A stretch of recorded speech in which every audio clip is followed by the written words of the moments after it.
Hello everyone, हमारे YouTube channel में आपका स्वागत है। मैं मनीष जांगड़े फिर से आपके लिए काइनेमेटिक्स का आगे का पार्ट लेकर के आया हूँ। ध्यान से देखिए वीडियो को। लास्ट क्लास में हमने एक्सेलरेशन के बारे में पढ़ा था। लास्ट क्लास में हमने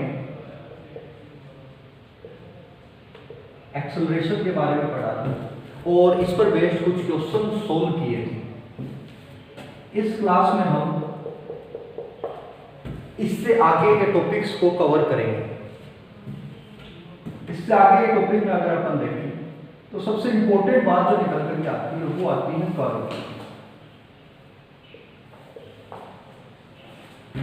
इस टॉपिक में जो सबसे इंपॉर्टेंट बात निकल करके आती है वो आती है कर्व की। कर्व की बात करें, हमने जिन कर्व के बारे में पढ़ा था, सबसे पहला जो कर्व आता है वो डिस्टेंस टाइम कर्व। सेकंड जो कर्व हमने पढ़ा था वो displacement time curve. After that velocity time या फिर स्पीड टाइम। इन कर्व के बारे में हमने पढ़ा। इन सब कर्व में एक इंपॉर्टेंट बात सामने आती है। वो इंपॉर्टेंट बात क्या है? इन सब कर्व में एक इंपॉर्टेंट बात सामने आती है, वो क्या है कि slope of tangent. Slope of tangent जो है वो किस क्वांटिटी को रिप्रेजेंट करती है?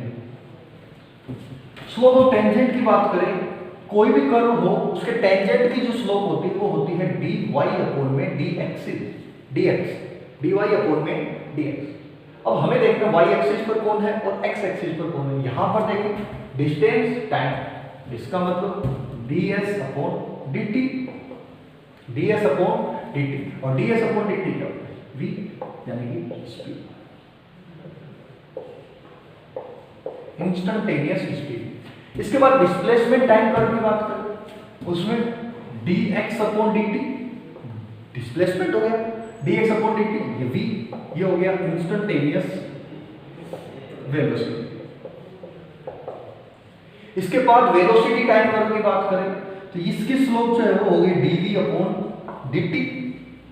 सेम यहां पर स्पीड टाइम कर्व है, तो ये जो है ये रिप्रेजेंट करेगा एक्सेलरेशन। ये सारी बातें इन कर्व से निकल करके आती है। वेलोसिटी टाइम कर्व या स्पीड टाइम कर्व में जो एक और बात सामने आती है वो क्या है?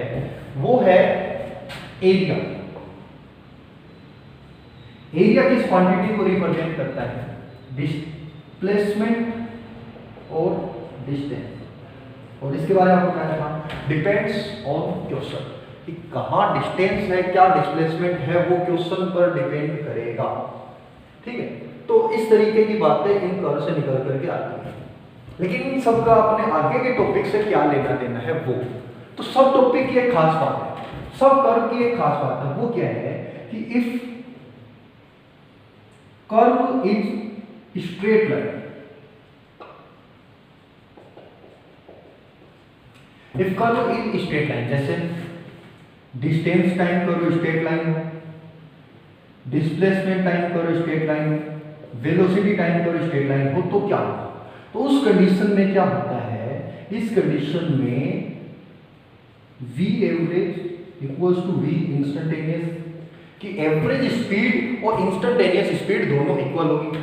डिस्प्लेसमेंट टाइम कर्व की बात करें तो same v average equals to v instantaneous, यानी कि average velocity instantaneous velocity equal होगी। और यहां पर अगर देखें तो a average equals to a instantaneous. a average जो है वो a इंस्टेंटेनियस के इक्वल होगा। ये कब होगा? जब वेलोसिटी टाइम कर्व जो हो वो क्या हो? स्ट्रेट लाइन हो। अब हमें क्या करना है? हमें अब आगे के टॉपिक को कवर करना है। हम पढ़ेंगे motion with uniform acceleration, motion with uniform acceleration. तो उसकी बात करते हैं कि यूनिफॉर्म एक्सेलरेशन के मोशन कैसे होते हैं। तो उसके लिए बात इंपॉर्टेंट थी, और उसकी कंडीशन जो है वो कर्व नॉलेज से ही अपने को पता चलेगी। तो ध्यान से देखते हैं। Motion with uniform acceleration,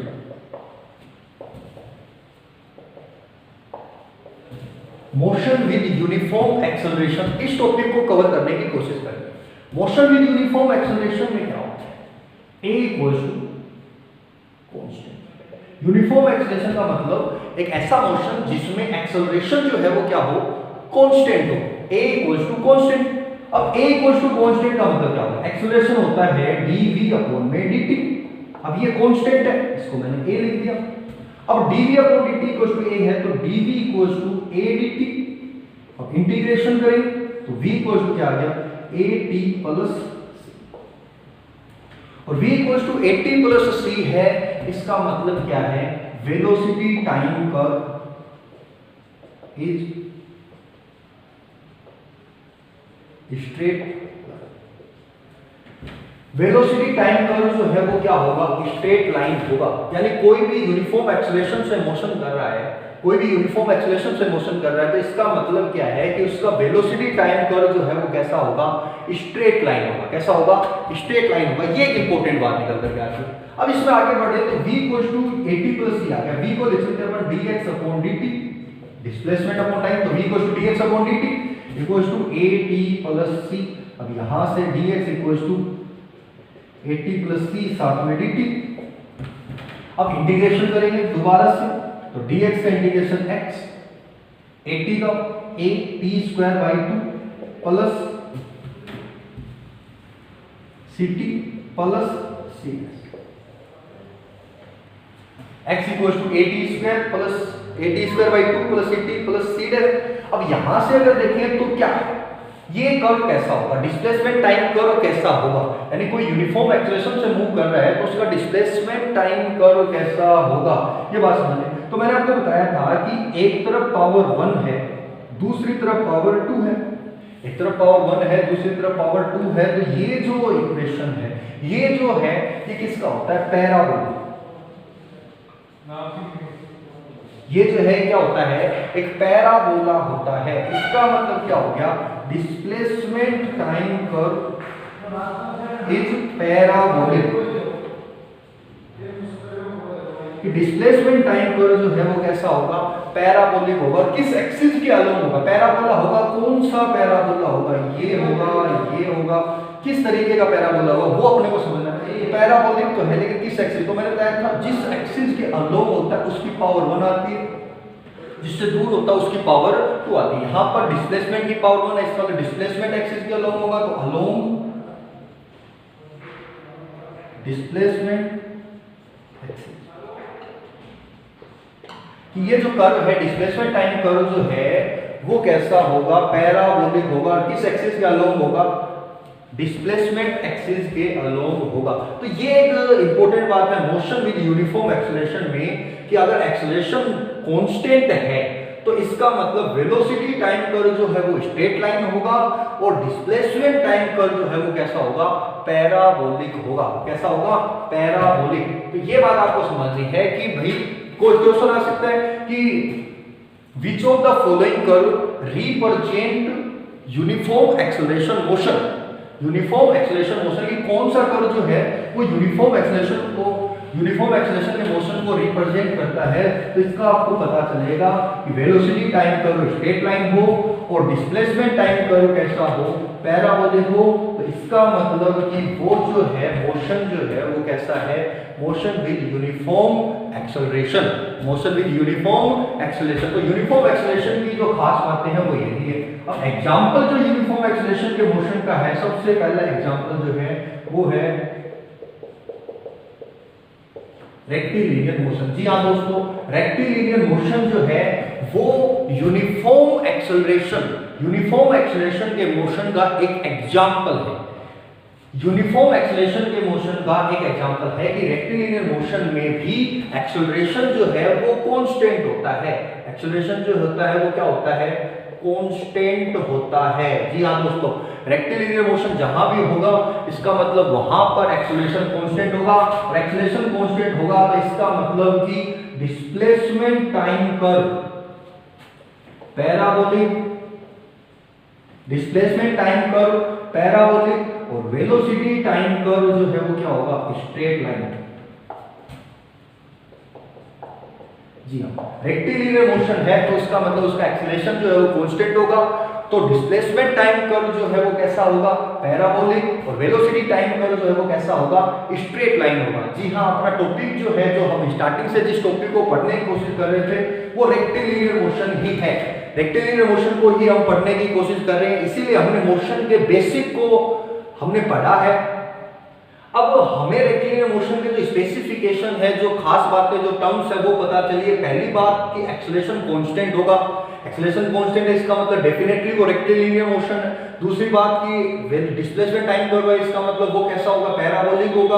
velocity time curve जो कैसा होगा, स्ट्रेट लाइन होगा। ये रेक्टिलिनियर मोशन की पहचान है। अब नेक्स्ट लेवल इसमें आगे बढ़े तो इक्वेशन ऑफ मोशन आता है। इक्वेशन ऑफ मोशन आता है, और इक्वेशन ऑफ मोशन जो है वो किसके लिए होता है, constant acceleration.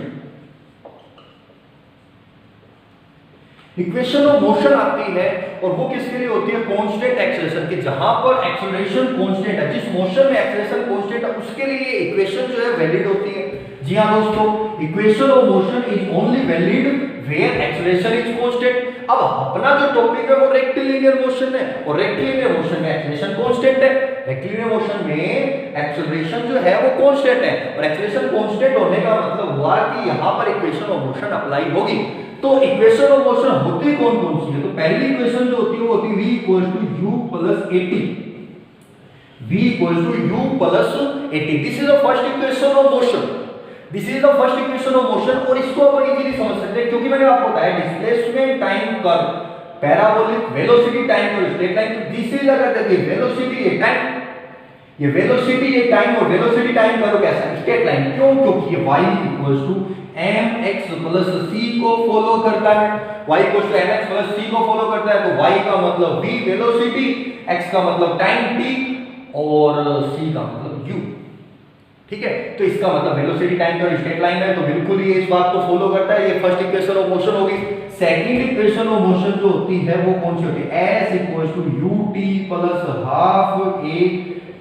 Very good, s = ut + ½ at²। this is the second equation of motion, this is first equation of motion and this one is second equation of motion। अब ये क्या हो गया, s = ut + ½ at²।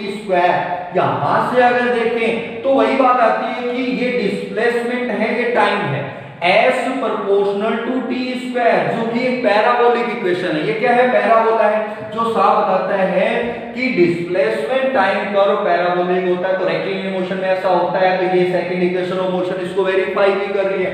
Third equation of motion, जी हां, third equation of motion होता है v² = u² + 2as, v² = u² + 2as। तो यहां से अगर हम देखें तो ये इक्वेशन ऑफ मोशन कैसे है, यहां से t को रिप्लेस करके यहां पर रख देंगे, यहां से t की वैल्यू निकालेंगे और इस इक्वेशन में पुट करेंगे तो अपने पास ये इक्वेशन आ जाएगी, अपने पास ये इक्वेशन आ जाएगी। और इस इक्वेशन में अगर देखें तो अपने पास आता है वेलोसिटी डिस्प्लेसमेंट कर्व। जी हाँ, ये एक इंपॉर्टेंट बात है, वेलोसिटी डिस्प्लेसमेंट कर्व। जैसे displacement time curve, velocity time curve, ऐसे ही वेलोसिटी डिस्प्लेसमेंट कर्व जो है वो कैसा होगा, तो वेलोसिटी डिस्प्लेसमेंट कर्व जो है वो कैसा होगा, तो वेलोसिटी की पावर 2 डिस्प्लेसमेंट की पावर 1 यानी v² = s। तो ये अगर देखें दोबारा से एक तरफ पावर 2 एक तरफ पावर 1 है, तो इक्वेशन किसकी भी पैराबोला की। तो ये जो कर्व है कैसा होगा, पैराबोलिक। कैसा कर्व होगा, पैराबोलिक होगा। और किस एक्सिस के अलोंग होगा, जिसकी पावर 1 है, तो अलोंग डिस्प्लेसमेंट एक्सिस पैराबोला होगा। लेकिन किस एक्सिस के अलोंग होगा, डिस्प्लेसमेंट एक्सिस। तो ये रेक्टिलिनियर मोशन में अगर अपन देखें तो ये सारी बातें हैं, लेकिन ये जो बातें ये केवल रेक्टिलिनियर मोशन के लिए नहीं है, ये कांस्टेंट एक्सेलरेशन जहां भी है, जिस मोशन में भी एक्सेलरेशन कांस्टेंट होगा वहां पर इक्वेशन ऑफ मोशन अप्लाई होगी। तो रेक्टिलिनियर मोशन में क्यों अप्लाई होगी? क्योंकि rectilinear motion is an example, rectilinear motion is an example of constant acceleration motion या फिर मोशन विद यूनिफॉर्म एक्सेलरेशन, उसका एक एग्जांपल है। और एग्जांपल है तो फिर इसका मतलब ये इसमें भी अप्लाई होंगी। तो हमें अगर पूछे रेक्टिलिनियर मोशन के लिए कौन सा स्टेटमेंट रॉन्ग है, इस तरीके की बातें पूछे, तो रेक्टिलिनियर मोशन में क्या होगा? Displacement time curve, parabolic, velocity time curve, straight line and velocity displacement curve जो वो भी कैसा होगा? पैराबोलिक होगा। तो ये इंपॉर्टेंट बातें हैं, इनका आपको ध्यान रखना है। तो ये रेक्टिलिनियर मोशन हमने स्टार्ट कर दिया। अब जो एक और इंपॉर्टेंट बात निकल करके आती है, एक और जो इंपॉर्टेंट बात निकल करके आती है रेक्टिलिनियर मोशन में, वो अपन देखते हैं, वो है डिस्प्लेसमेंट इन nth सेकंड। जी हाँ दोस्तों, डिस्प्लेसमेंट इन nth सेकंड, कि nth सेकंड का डिस्प्लेसमेंट क्या है, पहले इस टॉपिक को समझने की कोशिश करते हैं। डिस्प्लेसमेंट इन nth सेकंड, जी हाँ, ये बहुत ही इंपॉर्टेंट टॉपिक है और इसका बेसिक समझना जरूरी है। जैसे कोई भी मोशन हो रहा है या फिर कोई क्रिकेट मैच चल रहा है, क्रिकेट मैच चल रहा है, initially 0 run 0 wicket, initially 0 run 0 wicket, after 1 hour अगर देखें तो 5 पर 0, आफ्टर 2 आवर अगर देखें तो 10 पर 0, आफ्टर 3 आवर अगर देखें 16 पर 1। तो ये जैसे आता है, ये 1 आवर, ये 2 आवर, ये 3 आवर। अब कोई अगर पूछे कि 3 आवर में कितने रन बने, स्कोर कार्ड इन 3 आवर, तो 3 आवर का जो स्कोर है वो कितना है? 16 रन, 16 रन इन 3 आवर। लेकिन अगर कोई पूछे थर्ड आवर के रन, थर्ड आवर के रन कितने, थर्ड आवर के रन कितने होंगे? 3 hour minus 2 hour, score in 3 hour minus score in 2 hour, 3 hour का स्कोर 16 माइनस 2 आवर का स्कोर 10, कितने बने? 6। इसका मतलब क्या है? जिस भी nth सेकंड का डिस्प्लेसमेंट अगर पूछे तो nth सेकंड का डिस्प्लेसमेंट जो है वो क्या होता है? Sn Sn माइनस Sn-1, कि nth सेकंड का डिस्प्लेसमेंट क्या होगा? कि n सेकंड का डिस्प्लेसमेंट माइनस उससे एक कम सेकंड का डिस्प्लेसमेंट, तो पर्टिकुलर पता चल जाएगा कि nth सेकंड का डिस्प्लेसमेंट क्या होगा। या ये ही इसकी इंपॉर्टेंट बात है, Sn Sn माइनस Sn-1। अब अगर हम यूनिफॉर्म एक्सेलरेशन के लिए देखें,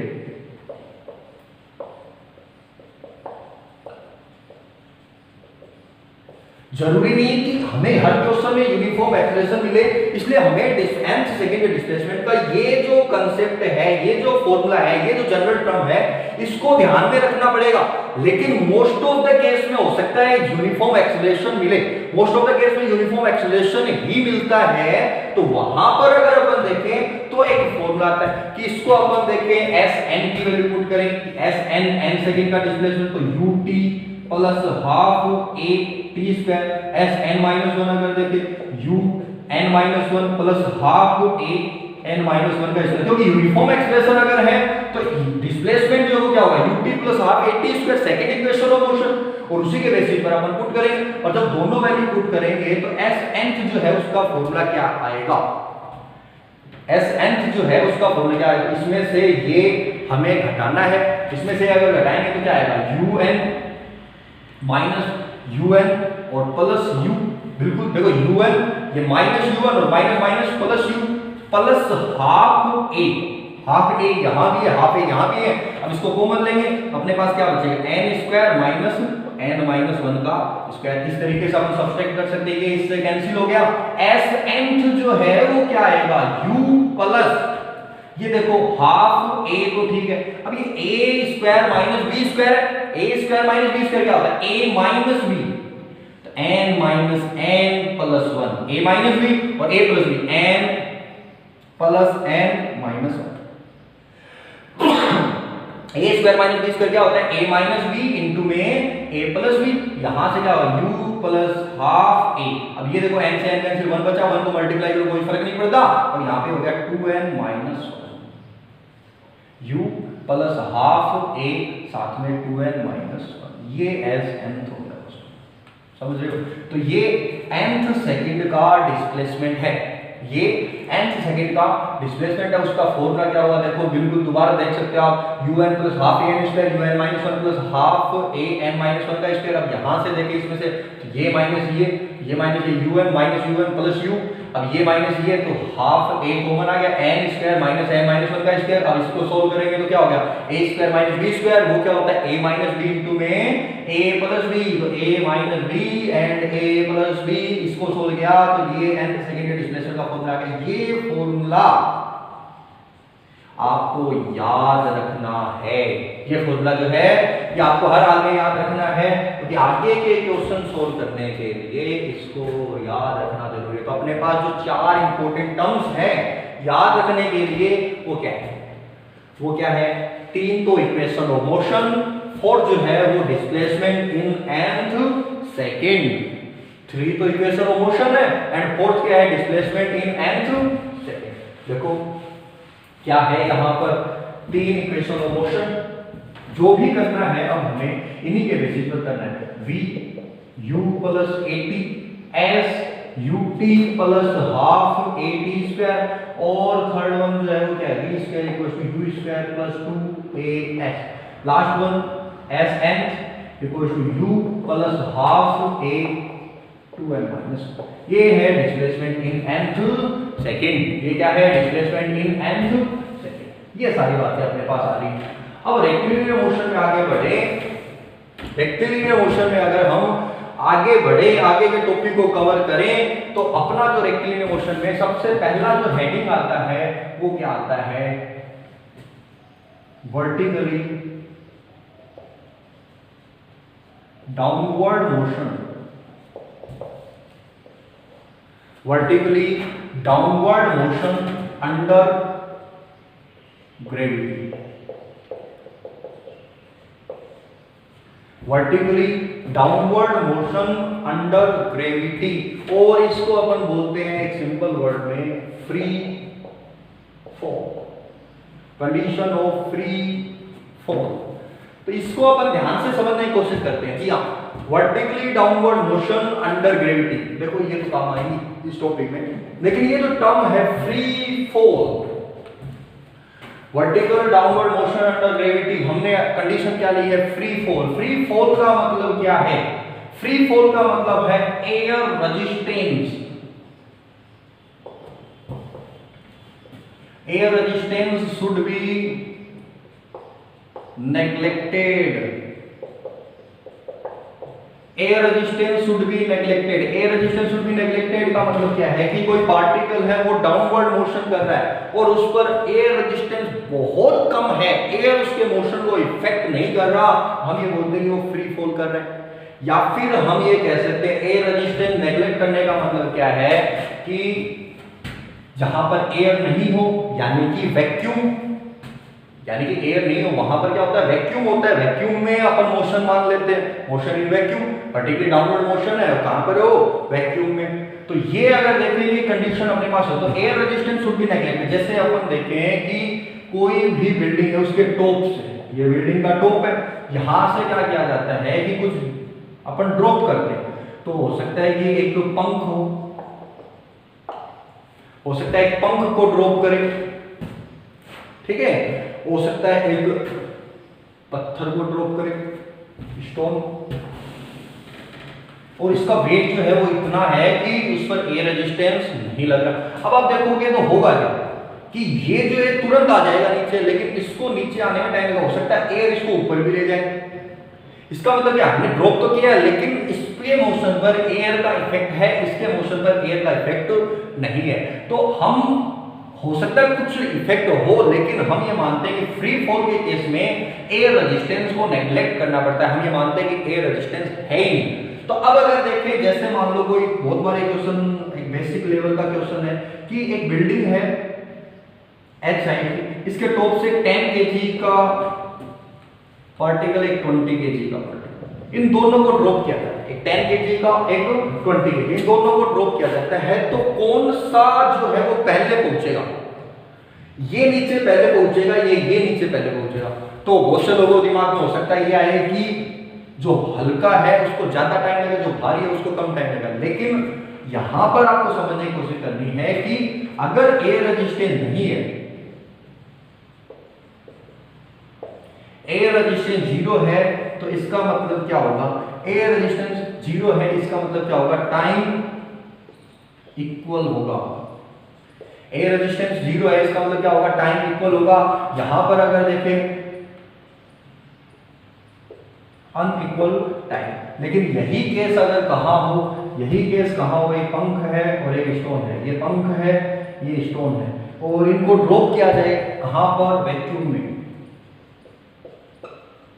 इनको वैक्यूम में ड्रॉप किया जाए तो क्या होगा, both will take equal time. जी हाँ, तो ये क्वेश्चन भी काफी बार पूछा गया है, एनडीए में पूछा गया है कि भाई अलग अलग चीजें दी है, उनको ड्रॉप किया जाता है वैक्यूम में ड्रॉप करते हैं, तो फिर उनके टाइम का रेशियो क्या होगा, टाइम किस पर डिपेंड करेगा, क्या उनके मास पर डिपेंड करेगा। तो ये कई तरीके के क्वेश्चन है, तो आपको इस चीज का ध्यान रखना है कि वैक्यूम में एयर नहीं होती, वैक्यूम में एयर नहीं होती तो एयर रेजिस्टेंस भी नहीं होता, और एयर रेजिस्टेंस नहीं है तो मास से इंडिपेंडेंट हो जाता है। जैसे यहां पर एयर रेजिस्टेंस 0 है तो मास इंडिपेंडेंट हो गया, 10 kg भी उतना ही टाइम लेता है, 20 kg भी उतना ही टाइम, दोनों इक्वल टाइम लेते हैं। लेकिन यहां पर अगर देखें तो ये जो है यहां पर एयर रेजिस्टेंस का मतलब कि air will effect motion of पंख के मोशन को क्या करती है, इफेक्ट करती है, इसलिए यहां पर टाइम जो है वो क्या होगा, unequal. This will take larger time than stone. अब यहां पर अगर देखें वैक्यूम में एयर होती नहीं, तो एयर रेजिस्टेंस 0 है, और एयर रेजिस्टेंस 0 है तो इसका मतलब क्या होगा, both will take equal time, दोनों इक्वल टाइम ही है वो टेक करेंगे, मतलब दोनों को बराबर टाइम लगेगा। तो ये इस तरीके के क्वेश्चन का भी ये जो है ये सबसे इंपॉर्टेंट केस है, तो इस चीज का आपको ध्यान रखना है। फ्री फॉल का मतलब क्या है, फ्री फॉल का मतलब है कि वैक्यूम में किन्हीं को गिरा दो, ड्रॉप कर दो, या फिर ऐसी जगह ड्रॉप करो जहां पर एयर रेजिस्टेंस बहुत कम हो, या फिर मास इतना हो कि ऊपर एयर रेजिस्टेंस लगे ही नहीं। तो इन चीजों का आपको ध्यान रखना है। अब इसके बाद आगे बढ़े इसी टॉपिक में, फ्री फॉल का मतलब समझ में आने के बाद इस टॉपिक में मैथमेटिकल कुछ चीजें हैं और फॉर्मूले वगैरह हैं, वो सारी चीजें कैसे आती है वो देखें। तो सबसे पहली बात जो है, एक्सेलरेशन जो है वो क्या होगा, वर्टिकली डाउनवर्ड आ रहा है, एक्सेलरेशन जो वो क्या होगा, ग्रेविटेशनल एक्सेलरेशन। एक्सेलरेशन जो क्या होगा, ग्रेविटेशनल एक्सेलरेशन। तो a इक्वल्स टू क्या हो गया, g, a इक्वल्स टू क्या हो गया, g। अब ड्रॉप करते हैं तो स्पेसिफिकेशन देखें, नीचे की तरफ आएगा, s हाइट से ड्रॉप किया जाता है, इनिशियल वेलोसिटी क्या होती है, 0। इनिशियल वेलोसिटी क्या होती है, 0 होती है। अब फर्स्ट इक्वेशन ऑफ मोशन लगाएंगे अपन, फर्स्ट इक्वेशन ऑफ मोशन अब अगर अप्लाई करें तो अपने पास क्या आएगा, वो आएगा v equals to u plus 80। तो v इक्वल्स टू क्या आएगा, v इक्वल्स टू क्या आ गया, gt। इसका मतलब हम किसी भी टाइम पर वेलोसिटी देख सकते हैं, जब तक ये नीचे नहीं पहुंचे तब तक। तो जैसे ये यहां तक पहुंचे तो इसको 10 सेकंड लगे, तो पहले सेकंड में velocity t equal to 1g, दूसरे सेकंड पर वेलोसिटी 2g, तीसरे सेकंड पर 3g, फिर 4g, फिर 5g। हालांकि 5g अभी नहीं आया है, लेकिन यहां पर g का मतलब क्या है, ग्रेविटेशनल एक्सेलरेशन। तो यहां पर t इक्वल टू 5 सेकंड पर ये 5g हो जाएगा। तो वेलोसिटी लगातार इंक्रीज होती जा रही है, तो v इक्वल टू क्या हो गया, gt। Second equation of motion apply करते हैं। देखो second equation of motion s equal to ut plus half at s की जगह, तो हम यहां पर क्या देखते हैं कि s की जगह कितना, h। जब s इक्वल टू कितना होता है, h। यहां पर इसको ऐसे अप्लाई कर सकते हैं अपन, इसको ऐसे समझ सकते हैं जैसे time taken by particle, time taken by particle before reaching eight ground. Time taken by particle before reaching eight ground, ground पर पहुंचने से पहले कितना टाइम इसने लिया है, वो अगर देखें तो वो कैसे होगा, तो इसको अपन यहां से कैलकुलेट कर सकते हैं, टाइम कितना लगेगा। तो वो अगर देखें तो कैसे कैलकुलेट होगा, तो ये बात जो है वो यहां पर अपन देख सकते हैं, s की जगह आ गया h। जैसे ग्राउंड से टकराएगा तो कितनी डिस्टेंस होगी, h, s equal to h आ गया। u की जगह 0, तो h इक्वल टू क्या हो गया हाफ a की जगह g साथ में t स्क्वायर, यहां से t इक्वल टू क्या हो गया अंडर रूट 2h अपॉन में g। इसे बोलते हैं डिसेंट टाइम। इसे क्या बोलते हैं डिसेंट टाइम। तो सिंपल एक वर्ड में बोले तो डिसेंट टाइम बोल सकते हैं। बाकी हमने इसको बता दिया कि ग्राउंड तक पहुंचने से पहले कितना टाइम लिया गया, कितना टाइम, यानी कि कोई जैसे सिंपल सा क्वेश्चन अगर मान ले, इसका सिंपल सा क्वेश्चन अगर मान लो कि भाई एक 500 मीटर हाइट की बिल्डिंग के टॉप से एक स्टोन ड्रॉप किया जाता है, एक पत्थर छोड़ा जाता है, तो डिसेंट टाइम कितना होगा, तो वो कितना अंडर रूट में 2 500 अपॉन में 10, तो कितना आ गया अंडर रूट में 1000 अपॉन में 10, तो कितना आ गया 10 सेकंड। जी की वैल्यू हमने कितनी पुट की है 10 मीटर पर सेकंड स्क्वायर। नॉर्मली कैलकुलेशन में 10 पुट करते हैं, 9.8 भी पुट किया जा सकता है, डिपेंड कि भाई ऑप्शन पे डिपेंड करता है।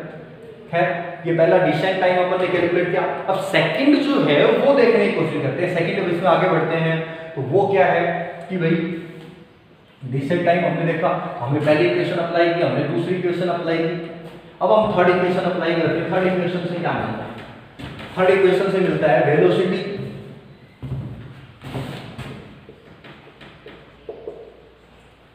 Velocity of particle when it reaches at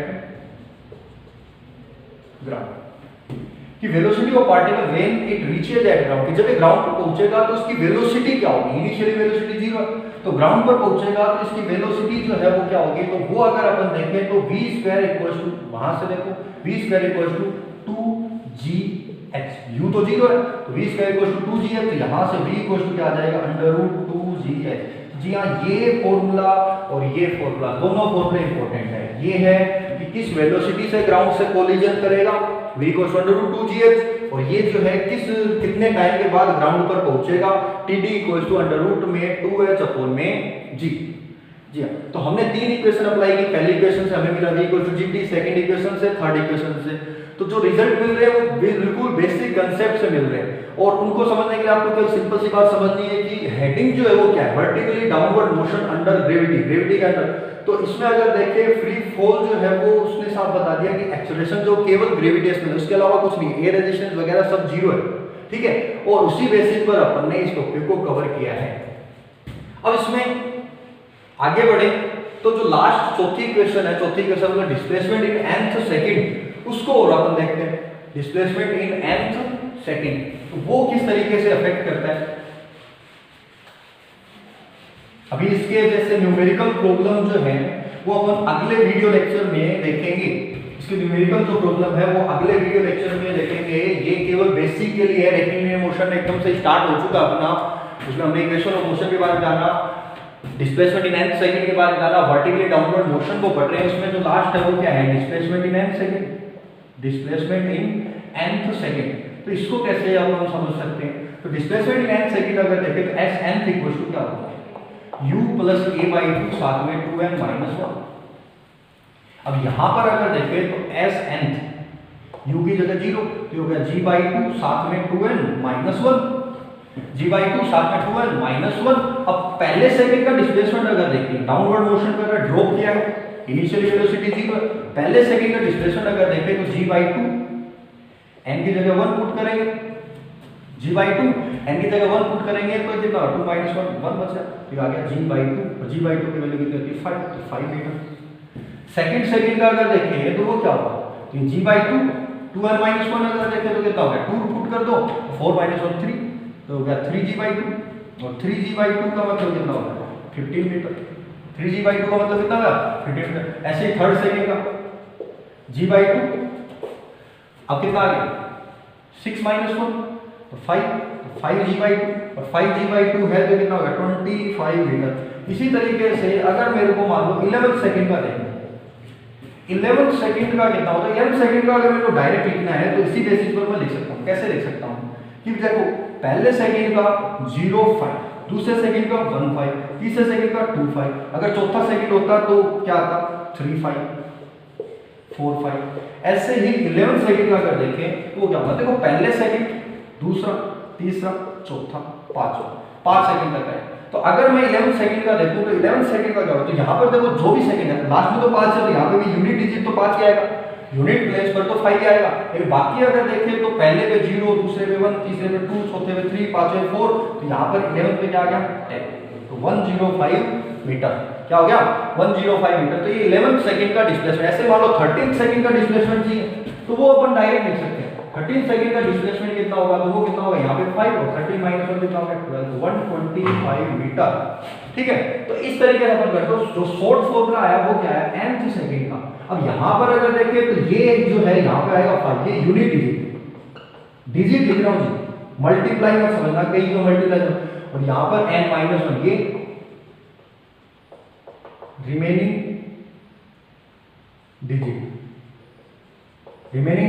n minus 1। जैसे 18th सेकंड का देखें, 18th सेकंड का जो डिस्प्लेसमेंट है वो क्या होगा, वो होगा 175, 18 माइनस 1 70 और ये 175 मीटर। तो इस तरीके से अपन डायरेक्ट कर सकते हैं। बाकी इसको अपन अगले वीडियो में देखेंगे। वीडियो अच्छा लगा हो तो लाइक करें, शेयर करें, सब्सक्राइब करें। धन्यवाद।